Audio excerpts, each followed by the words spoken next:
ఇప్పటికే మనుషులకి ప్రైవసీ లేకుండా పోయింది. మన వివరాలు ఎక్కడెక్కడికో వెళ్తున్నాయి.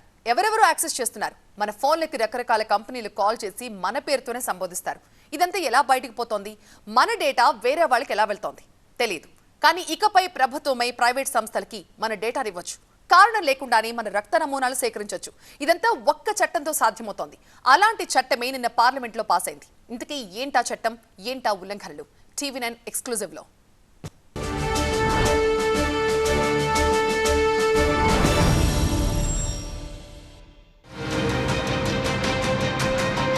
लोकसभा पास क्रिमिनल प्रोसीजर बिल। जो सदस्य इसके पक्ष में हाँ गए, जो सदस्य विरोध में ना गए, मेरे विचार में निर्णय हाँ वालों के पक्ष में, हाँ वालों के पक्ष में प्रस्ताव स्वीकृत हुआ, विधेयक पारित हुआ। बिल्लु तो हक्कुల ఉల్లంఘన జరగబోతోందా? ఇక మన ప్రైవసీ మన చేతుల్లో లేదా? చట్టం అమల్లోకి వస్తే జరిగేదేంటి? లోక్సభలో వివాదాస్పద criminal procedure identification bill pass అయింది. 100 ఏళ్ల చట్టాన్ని మార్పులు చేస్తూ బీజేపీ ప్రభుత్వం ఈ చట్టాన్ని రూపొందించింది. 1920లో అప్పటి బ్రిటిష్ ఇండియా ప్రభుత్వం దేశంలో పెరుగుతున్న ఉద్యమాలు అణగదొక్కేందుకు ఈ చట్టాన్ని తీసుకొచ్చింది. ఆ చట్టంలో నిందితులను గుర్తించేందుకు, వారి ఫోటోలు తీసేందుకు, వేలిముద్రలు, పాదముద్రలు, పుట్టుమచ్చలు సేకరించేందుకు అనుమతులిచ్చింది. అప్పట్లో ఈ చట్టం వివాదాస్పదంగా మారిన తర్వాతి కాలంలో రాజ్యాంగం ప్రకారం భారత ప్రభుత్వం కూడా ఈ చట్టాన్ని ఫాలో అవుతూ వస్తోంది. ఇప్పటికీ బ్రిటిష్ కాలం నాటి చట్టాన్ని పోలీసులు అనుసరిస్తున్నారు. ఇప్పుడు ఈ చట్టాన్ని మారుస్తూ నిందితుల గుర్తింపు, వారి నుంచి సేకరించే వివరాల్లో మార్పులు చేశారు. ఇక్కడే అసలు చిక్కొచ్చి పడింది. ఈ చట్టం ప్రకారం నేరస్తుల వేలి ముద్రలు, పాదముద్రలు, చేతి ముద్రలతో పాటు నిందితుడి సంతకం, చేతిరాత, కంటి రెటీనా, ఐరిష్, భౌతికపరమైన అన్ని రకాల నమూనాలు అంటే బ్లడ్, యూరిన్, DNA శాంపిల్స్ కూడా తీసుకునే వెసులుబాటు కల్పిస్తోంది ఈ చట్టం. దర్యాప్తులో అవసరమైన ఎలాంటి వాటినైనా నేరస్తుల నుంచి తీసుకోవడానికి సెక్షన్ 53(53)A ప్రకారం అవకాశం లభించింది. తీవ్రమైన నేరాలకు పాల్పడితే ఈ వివరాలు సేకరించి పోలీసులు డేటాబేస్ లో 75 ఏళ్ల పాటు భద్రపరచవచ్చు. అంతేకాదు, ఇన్నాళ్లు ఎస్ఏ ర్యాంక్ కన్నా పై స్థాయి అధికారులే ఈ వివరాలు సేకరించేవారు. ఇప్పుడు హెడ్ కానిస్టేబుల్ స్థాయి నుంచి ఈ వివరాలు సేకరించేందుకు అధికారాలు ఉన్నాయి. అంతేకాదు, శాంపిల్స్ ఇవ్వడానికి నిరాకరిస్తే అది క్రిమినల్ చర్యల కిందకొస్తుంది. ఐపీసీలోని సెక్షన్ 186 ప్రకారం నేరంగా పరిగణించబడుతుంది. దీనికి 3 నెలల జైలు శిక్ష విధించే అవకాశాలు కూడా ఉన్నాయి. అయితే అరెస్ట్ అయిన ప్రతి ఒక్కరి నుంచి ఇవన్నీ సేకరిస్తారన్న అభిప్రాయం తప్పు. రేప్, మర్డర్, చీటింగ్ వంటి కేసుల్లో 7 ఏళ్ల కన్నా ఎక్కువ శిక్షలు పడే కేసుల్లో ఇలాంటి నమూనాల్ని సేకరిస్తారు. చిన్న కేసుల్లో వీటిలో కొన్నింటిని మాత్రమే సేకరించే వెసులుబాటుంది. వీటన్నింటి రికార్డు సేకరించిన తేదీ నుంచి 75 సంవత్సరాల పాటు డిజిటల్ లేదా ఎలక్ట్రానిక్ రూపంలో భద్రపరుస్తారు. ఈ చట్టం రాజ్యాంగంలో పౌరులకు కల్పించిన హక్కులను హరిస్తోంది అన్నది ప్రతిపక్షాల వాదన. నేర శిక్షా స్మృతి బిల్లు చట్టమైతే శిక్ష పడిన ఖైదీల నుంచి మాత్రమే కాకుండా అరెస్ట్ అయిన వారి నుంచి, ముందస్తు నిర్బంధంలోకి తీసుకున్న వారి నుంచి, ఇతరుల నుంచి ఈ అన్ని రకాల నమూనాలు సేకరించవచ్చు. ఇతరుల కింద ఎవరినైనా చేర్చవచ్చు. అంటే నిందితులే కాదు, సాక్షులు, ఆ ప్రాంతంలో ఉండేవారు, ఇలా ఎవరి నుంచైనా నమూనాలు సేకరించే అధికారం ఈ చట్టానికి ఉంది. ఈ శాంపిల్స్ పరిధిలోకి వచ్చేవి ఏంటన్న దానిపై వివరణ సరిగ్గా లేదు అన్నది ప్రతిపక్షాల వాదన. పార్లమెంట్లో చట్టంపై జరిగిన చర్చలో టీఎంసీ ఎంపీ మహువా మొయిత్రా తీవ్ర అభ్యంతరాన్ని వ్యక్తం చేశారు. ఈ చట్టం బ్రిటిషర్ల చట్టం కన్నా ఘోరంగా ఉందన్నారు. చట్టం అమల్లోకి వస్తే దుర్వినియోగమయ్యే ప్రమాదమే ఎక్కువగా ఉందంటున్నారు Moitra. And today you are bringing in a law that is more intrusive, that collects more data than the original law and has fewer checks and balances, fewer safeguards than even the British era law did. Because I remember opposing the UAPA bill, in those days a bill, standing here, and the Honourable Speaker told me that why are you getting so excited about this? Ye to Atangwadiyon ka liye hai. And I remember answering, saying that, sir, if this bill comes in, tomorrow there is a risk of all of us becoming Atangwadis.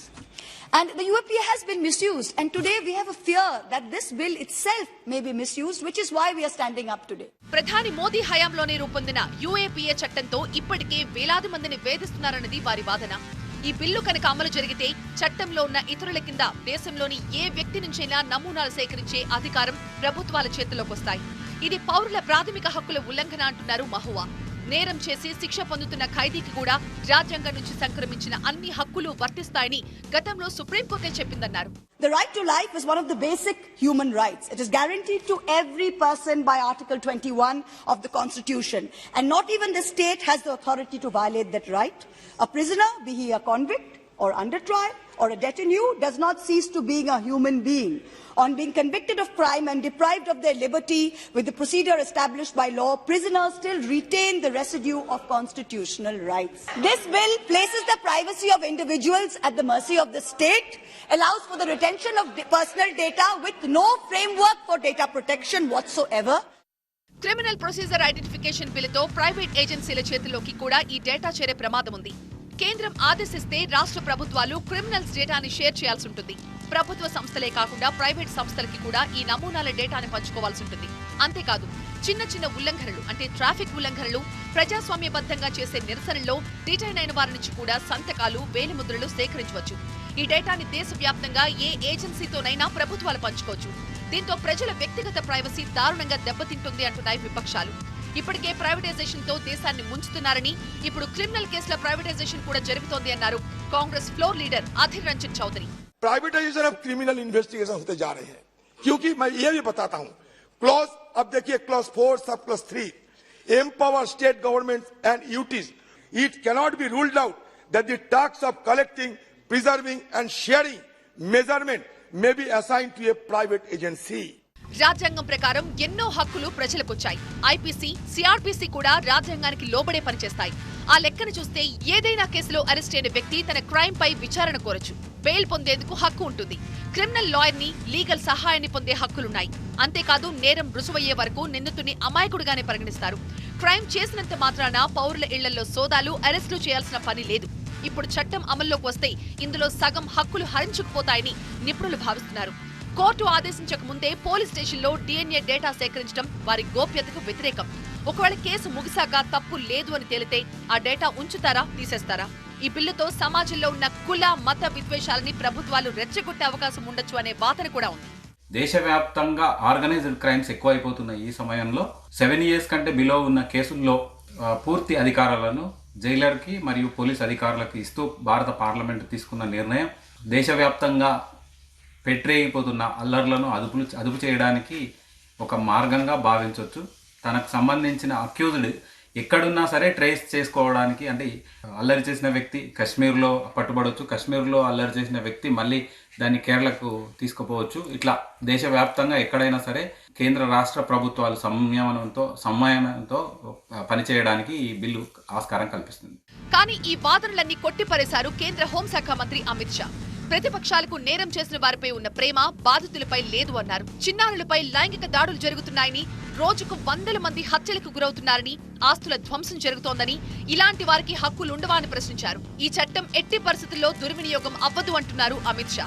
ये bill किसी दुरुपयोग के लिए नहीं लाया गया, किसी भी डेटा के दुरुपयोग होने की संभावना भी इसमें नहीं छोड़ी गई.